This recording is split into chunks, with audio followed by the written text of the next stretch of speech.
Horror theory. How to write a horror story. What makes a horror movie truly terrifying? Is it the lurking presence just out of sight, like Jack Torrance's slow descent into madness in The Shining? Or is it the eerie silence before a sudden shock, like when Michael Myers steps out from the shadows in Halloween? Today, we're diving deep into the world of horror to uncover what makes these films so effective at keeping us awake at night. Welcome to Horror Theory, where we break down the essential ingredients that create your worst nightmares on screen. Segment 1. Atmosphere and Setting. Examples: visuals of foggy forests, the Overlook Hotel from The Shining, and the suburban streets of A Nightmare on Elm Street. Horror begins with atmosphere, where the fear first takes root. The right setting is crucial for building that sense of unease. Think about the isolation of the Overlook Hotel in The Shining, where the remote location becomes a snowbound prison, amplifying Jack's psychological breakdown. Or the small-town familiarity of A Nightmare on Elm Street, where evil invades the safe suburban streets, turning dreams into deadly traps. These places are more than just backdrops. They become extensions of the terror itself, trapping characters in environments they can't escape. Shadows creep along corridors, and the cold, empty silence of the night builds a tension that's just waiting to snap. Segment 2. Threats and Antagonists. Examples: Pennywise from It, Michael Myers from Halloween, and the Xenomorph from Alien. But atmosphere alone doesn't make a horror movie. It's what waits in the darkness that truly matters. The antagonists of horror come in many forms, each tapping into a different fear. Supernatural entities like Pennywise in It play on our fear of the unknown, turning childhood symbols of joy into twisted nightmares. Then there are human threats, like Michael Myers in Halloween, whose silent, emotionless nature represents the terror of the unknown right in front of us, something human yet inhuman. And who could forget the Xenomorph from Alien, an apex predator that transforms the claustrophobic corridors of a spaceship into a deadly labyrinth, emphasizing the dread of being hunted by something far beyond human understanding. Segment 3. Weapons and Methods of Killing. Examples: a butcher knife in Halloween, telekinetic powers in Carrie, and environmental kills like the chestburster scene in Alien. No horror story is complete without the methods of terror. The weapon of choice often defines the tone of the movie, shaping how personal or distant the violence feels. Think of the iconic butcher knife that Michael Myers wields, each stab personal and relentless, bringing the violence right into the heart of suburbia. On the other end of the spectrum, Carrie uses her telekinetic powers to unleash terror, turning her prom into a scene of supernatural vengeance, where her powers become the ultimate weapon of retribution. And sometimes, it's the environment itself that becomes a weapon, like the unforgettable chestburster scene in Alien, where the very act of birth is twisted into a grotesque, violent emergence, turning the ship into a death trap. Segment 4. Types of Killing and Gore. Horror isn't just about who dies, it's about how it happens. The style of killing in a horror film can shift its entire feel.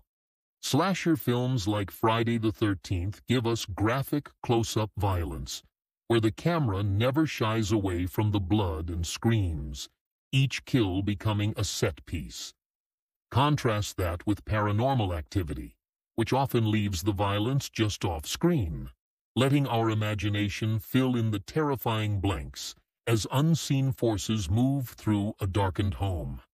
And then there's body horror, as seen in The Fly, where a scientist's transformation into a grotesque hybrid taps into our discomfort with the human body, turning into something alien.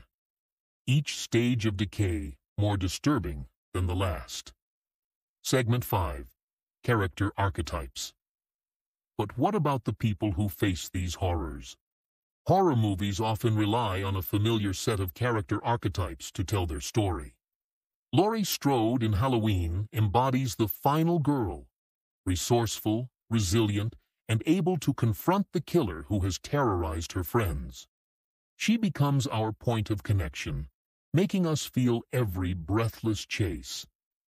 Then there's Wendy Torrance in The Shining, a mother fighting for her life against a husband who has become something monstrous. Her terror and desperation mirrored in the empty halls of the hotel. And in Alien, we see the doomed crew, each member facing their fate as the xenomorph stalks them one by one, highlighting the fear of an unstoppable force closing in. These characters create a rhythm of hope and dread, keeping us on the edge of our seats as they fight for survival. Sartre Wayne. Segment 6. Themes and Motifs. Examples: visuals showing characters in isolation, like in The Witch, experiencing paranoia as in Hereditary, or battling cosmic horrors in The Thing. At the heart of every great horror film is a theme, an underlying fear that resonates beyond the jump scares. The Witch uses isolation to explore the fear of the unknown and the dangers of religious extremism, as a family finds themselves cut off from the world and at the mercy of dark forces. Hereditary delves into the psychological terror of grief and familial curses, where the real horror is losing control of your mind and the legacy you inherit. And The Thing taps into paranoia, where trust dissolves as the fear of an imposter among friends becomes more terrifying than the alien itself. These themes make horror personal, turning supernatural terror into a mirror reflecting our deepest anxieties. Segment 7. Pacing and Tension. Scenes with slow build-ups, heart-pounding jump scares from The Conjuring, and the simmering tension of It Follows. Tension is the lifeblood of horror, the thread that keeps us hooked from beginning to end. Directors use pacing to build this tension, knowing when to hold back and when to strike. The Conjuring uses expertly timed jump scares that make you grip the edge of your seat, but it's the build-up, long, drawn-out scenes where you feel something lurking just out of sight, that makes the scares hit so hard. Meanwhile, It Follows perfects the slow burn approach, where the dread comes not from sudden shocks, but from the relentless approach of an unstoppable force, always just out of reach. It's in these moments, when fear is a breath away, that horror films earn their place in our nightmares. To create a compelling horror novel, integrate essential features of horror theory by establishing a foreboding atmosphere through evocative settings like a decaying mansion or a fog-shrouded forest, enhancing the sense of isolation and unease. Introduce a multifaceted antagonist that embodies various forms of fear, whether a supernatural entity, a psychologically complex villain, or a reflection of the protagonist's inner demons.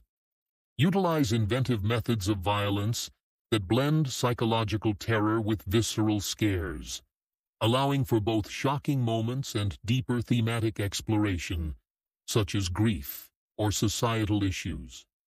Develop archetypal characters with rich backstories who evolve under pressure, highlighting their vulnerabilities and strengths.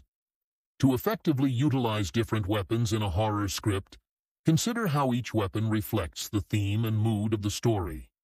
For instance, a classic knife can symbolize intimacy and the personal nature of violence, while a more unconventional weapon, like a household object turned lethal, can create a chilling sense of normalcy twisted into horror. Additionally, the way characters interact with these weapons, whether they are empowered by them or ultimately undone, can deepen the psychological tension and highlight the stakes involved, making the horror feel both immediate and personal. Employing varied methods of killing can also keep the audience on edge, as they never know what to expect next, enhancing the overall unpredictability of the narrative. Control pacing to maintain tension, mixing slow-building suspense with abrupt moments of horror, and consider employing cinematic techniques like cliffhangers or flashbacks to enhance reader engagement. This interplay of atmosphere, character depth, and thematic resonance will create a chilling narrative that invites readers to confront their own fears, delivering a unique and unforgettable horror experience. Closing segment. Final thoughts. So, what makes a horror movie effective? It's a combination of atmosphere, the right antagonist, the tools of terror, and characters we can root for, or fear for. It's about tapping into our most primal instincts, whether it's the claustrophobic terror of Alien, the relentless brutality of Halloween, or the psychological twists of Hereditary. Horror has a way of reaching deep inside us, making us feel vulnerable and exposed, even in the safety of our own homes. What scares you the most in a horror movie? Let me know in the comments, and don't forget to like, subscribe, and stay tuned for more.